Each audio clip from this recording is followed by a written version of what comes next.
एक बार एक व्यक्ति गौतम बुद्ध के आश्रम में रहने आया। आश्रम की शांति में 2 दिन बीत जाने के बाद वह बुद्ध के पास जाता है और कहता है, बुद्ध, मेरे मन में कुछ प्रश्न उठ रहे हैं। मैं उनका उत्तर जानने के लिए यहाँ आया हूँ। बुद्ध ने कहा, पूछो, आपका प्रश्न क्या है? उस आदमी ने कहा, बुद्ध, मैं अपने जीवन से बिल्कुल भी खुश नहीं हूँ। दुखों और परेशानियों के पहाड़ ने मेरे जीवन को नर्क बना दिया है। मेरे जीवन में कुछ भी ठीक नहीं चल रहा है। मैं जानना चाहता हूँ कि मेरे साथ यह सब क्यों हो रहा है। मैं इतना बदकिस्मत क्यों हूँ? बुद्ध ने कहा, सबसे पहले तुम मुझे बताओ कि इसका कारण क्या है। आपके दुख के लिए वे कौन सी बातें हैं जिनके कारण आप इतने परेशान और चिंतित हो गए हैं? बुद्ध के प्रश्न पर कुछ देर सोचने के बाद उस व्यक्ति ने कहा, यह कैसा प्रश्न है? मैंने आपसे प्रश्न पूछा और आप उत्तर देने के बजाय प्रश्न पूछ रहे हैं। बुद्ध उस व्यक्ति की बात सुनकर मुस्कुराए। यदि तुम अपने दुख का कारण नहीं जानते हो तो तुम मुझसे यह उम्मीद कैसे कर सकते हो कि मैं तुम्हारे दुख का कारण जान पाऊंगा? व्यक्ति ने कहा, बुद्ध, लेकिन लोग कहते हैं क्या भगवान है? आप सब कुछ जानते हैं, आप लोगों के मन को पढ़ते हैं, तब आपको मेरे दुख का कारण पता चल जाएगा। बुद्ध हल्के से मुस्कुराए और गंभीर स्वर में बोले, तुम यह सोचकर गलती कर रहे हो कि कोई आएगा और तुम्हें तुम्हारी सभी समस्याओं से बाहर निकाल देगा, लेकिन ऐसा कभी नहीं होगा। केवल तुम ही हो जो तुम्हारी परेशानियों से बचा सकते हो। महसूस करें कि आपने आत्मज्ञान प्राप्त कर लिया है तो आप अपनी समस्या का समाधान कर सकते हैं। मैं भी आपके जैसा हूँ, फर्क सिर्फ इतना है कि सब कुछ साफ है। जिस दिन आपके जीवन की सभी समस्याएं दूर हो जाएंगी, उसी दिन से आपकी भी समस्या के लिए बुद्ध के पास जाने की जरूरत नहीं पड़ेगी। बुद्ध ने उस व्यक्ति से पूछा, क्या तुमने कभी किसी फूल को ध्यान से देखा है? यह सुनकर वह व्यक्ति आश्चर्यचकित हो गया और बोला, बुद्ध, फूल तो एक साधारण सी चीज है, इसे तो सभी ने देखा है। बुद्ध ने कहा, फूल एक कली है। सुबह अंधेरा होता है, दिन के उजाले में फूल बन जाता है, शाम वो मुरझा जाता है। यदि फूल केवल इसी बात की चिंता करता है तो शाम तक उसे मुरझाकर गिरना ही पड़ता है, वह कभी नहीं खिल पाएगा। इस तरह अगर आप केवल अपने दुख के बारे में ही सोचेंगे तो आप कभी खुश नहीं रह पाएंगे। इसलिए मैं आपको बताना चाहता हूँ कि आपके जीवन में अभी भी बहुत सी चीजें हैं जिनके बारे में अगर आप बारीकी से देखें तो आप अभी भी खुश हो सकते हैं। आप उनके बारे में सोच कर मुस्कुरा सकते हैं। आप अंदर से खुश हो सकते हैं। आप अपने जीवन की कमजोरी के बजाय अपने जीवन के सर्वश्रेष्ठ पर ध्यान केंद्रित करें। यदि आप अपने जीवन में खुशी चाहते हैं तो आपको इस शाश्वत नियम का पालन करना होगा, अच्छे पर ध्यान देना होगा और जीवन में सकारात्मक चीजें। मैं तुम्हें सिर्फ रास्ता दिखा सकता हूँ, मैं तुम्हें दिखा सकता हूँ कि उस रास्ते पर कैसे चलना है, लेकिन तुम्हें उस रास्ते पर चलना होगा। बुद्ध के ऐसे शब्द सुनकर वह आदमी कुछ देर तक शांत बैठा रहा। फिर उसने कुछ सोचा और कहा, लेकिन बुद्ध, मैं चलता हूँ, एक बात समझ में नहीं आ रही, क्या मेरा पूरा जीवन एक ही तरीके से हल हो सकता है? बुद्ध ने बहुत धीरे से उत्तर देना शुरू किया। मान लीजिए कि कोई भविष्यवक्ता आपको बताता है कि आज शाम तक आपकी मृत्यु निश्चित है। यह जानकर आपको उन बातों की चिंता होगी जिनके बारे में आप अभी चिंता कर रहे थे। आपको याद भी नहीं होगा कि किस तरह की परेशानियां हैं और किस बात की चिंता कर रहे हैं। आप उस वक्त सिर्फ उस हकीकत के बारे में सोच रहे होंगे जिसे लोग मौत कहते हैं। अचानक आपको एहसास होगा कि जिन छोटी छोटी चीजों को आप उसकी सबसे बड़ी परेशानियां कहते थे वो कुछ भी नहीं है। अचानक आपको लगेगा कि चिंता करना बेकार है। आज शाम तक मैं दुनिया छोड़ने वाला हूँ और आप पाएंगे कि आपके पूरे जीवन के भी क्षण व्यर्थ हो गए जो आपने चिंता, ईर्ष्या और व्यर्थ कष्ट में बिताए होंगे।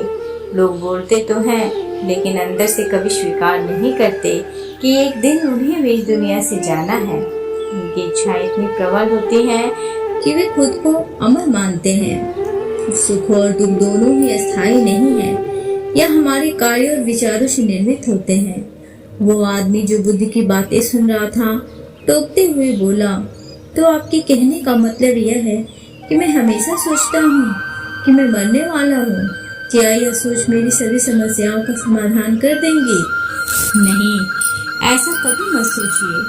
आपको बस यह स्वीकार करना होगा कि दुनिया में मेरी उपस्थिति अनिश्चित है। मैं जब तक यहाँ हूँ एक खुशहाल जीवन जीऊंगा। आपके जीवन में जो भी अच्छी चीजें हो रही हैं उनके साथ जिए, वह तुम्हें आंतरिक खुशी और शांति देगी। अपना दिमाग ठीक करो और धीरे धीरे तुम्हारे जीवन की सभी समस्याएं समाप्त हो जाएंगी। व्यक्ति के जीवन के अधिकतर दुख उसकी इच्छा से ही उत्पन्न होते हैं, इसलिए आप अपने मन पर नियंत्रण रखें। यदि आप अपने मन का इलाज एक बच्चे के मन की तरह कर सकते हैं तो आपको आंतरिक शांति महसूस होगी। उस व्यक्ति ने कहा कि आपने मन को नियंत्रित करने की बात कही, आप चंचल मन को कैसे नियंत्रित कर सकते हैं?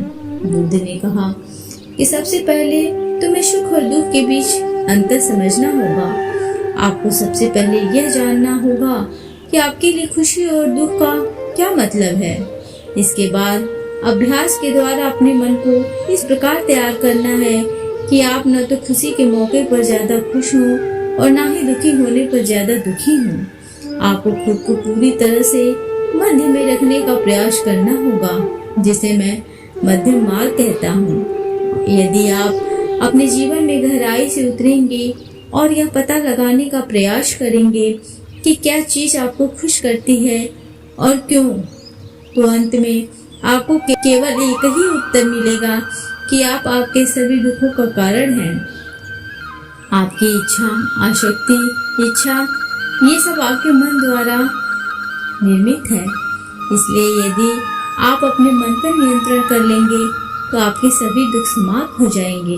गौतम बुद्ध ने उस व्यक्ति से कहा कि यदि आप एक और छोटा सा काम करेंगे तो आप देखेंगे कि आपके जीवन के सभी दुख हमेशा के लिए समाप्त हो जाएंगे। बुद्ध के मुख से ऐसे वचन सुनकर वह व्यक्ति उत्तेजित हो गया और बोला, मुझे उसके लिए क्या करना होगा? बुद्ध ने कहा कि तुम अगले 2 दिनों तक किसी से बात नहीं करोगे, और कागज लेकर एकांत स्थान पर बैठ गए। आपको वहां बैठकर उन दुखों के बारे में सोचना और लिखना है जो आपकी परीक्षा ले रहे हैं, और उनका कारण भी लिखना है। और दूसरे पेज पर आपको थोड़ी सी खुशी लिखनी है और यह भी लिखना है कि आपको यह खुशी क्यों है। जल्दबाजी करने की कोई जरूरत नहीं है, आपके पास बहुत समय है, आप आराम से सोच सकते हैं। जाओ और सोचो और आराम से लिखो। उस आदमी ने बुद्ध को प्रणाम किया और आश्रम के कोने में बैठ गया। 2 दिन बाद वह कुछ लेकर बुद्ध के पास वापस आया। उसके हाथ में कागजात देखकर बुद्ध ने कहा, सबसे पहले तुम कागज से अपना दुख पढ़कर सुनाओ। व्यक्ति ने सबसे पहले कागज पढ़ना शुरू किया। मेरे परिवार के सदस्य अमीर हैं, लेकिन मैं गरीब हूँ और काम करता हूँ। मैं अपने काम में अमीर नहीं हूँ और मैं अपने काम में सहज हूँ और मेरी तुलना दूसरों से की जाती है। व्यक्ति ने आगे पढ़ना शुरू किया। दूसरा, मेरे पड़ोस में बहुत से लोगों ने बचत की है, लेकिन मेरे पास बचत के नाम पर कुछ भी नहीं है। इसका पहला कारण यह है कि मैं काम कम जानता हूँ, लेकिन खर्च बहुत करता हूँ। आज मेरे पास बचत के नाम पर कुछ भी नहीं है। मेरी पत्नी काफी समय से बीमार है और उसकी बीमारी का कारण मैं हूँ। मेरी लापरवाही के कारण मैं उसे कभी किसी डॉक्टर के पास नहीं ले गया। मैंने इसे भाग्य पर छोड़ दिया। शायद यह मेरी अपमानजनक इच्छा थी कि अगर वह बीमारी से मर जाए तो मैं एक खूबसूरत महिला से शादी करूंगा। चौथा, मैं मन में फ्री पैसे कमाने के बारे में सोचता रहता हूँ, परंतु योजना पूरी नहीं होती।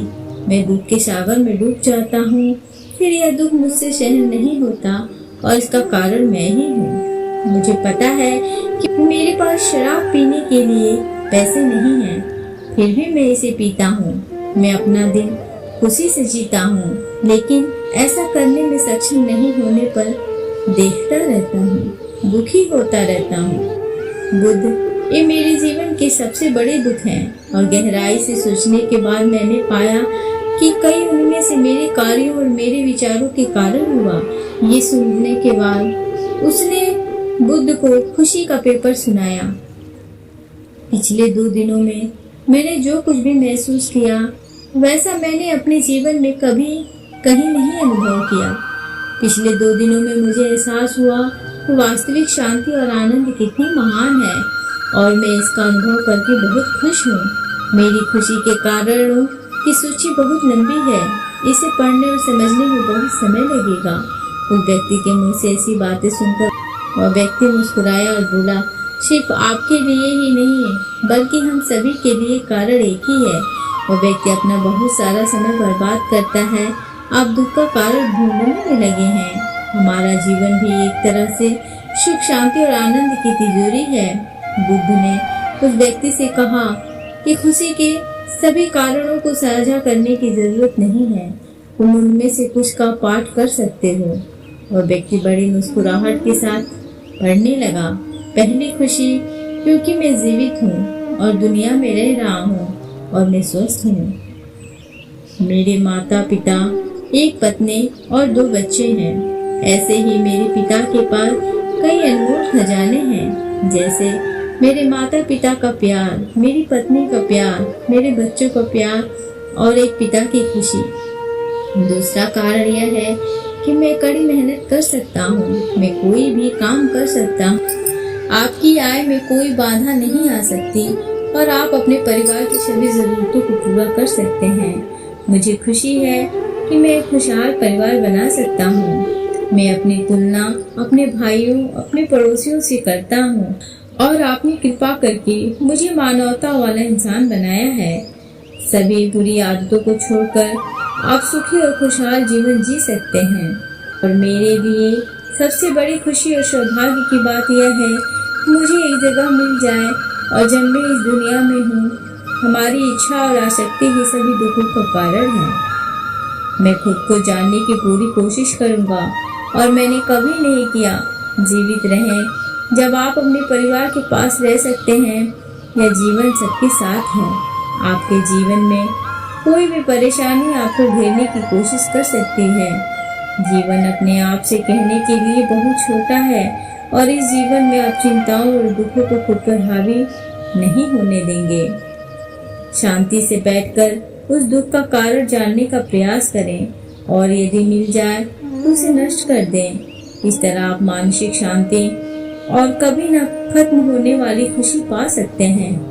दोस्तों, आशा करती हूँ कि आपको इस कहानी से बहुत कुछ सीखने को मिला होगा। अगर ये कहानी आपको पसंद आई हो तो प्लीज मेरे चैनल को लाइक, शेयर एंड सब्सक्राइब करना ना भूलिएगा। इस कहानी में बस इतना ही। मिलते हैं अगली कहानी में, तब तक अपना ख्याल रखिएगा। Thanks for watching.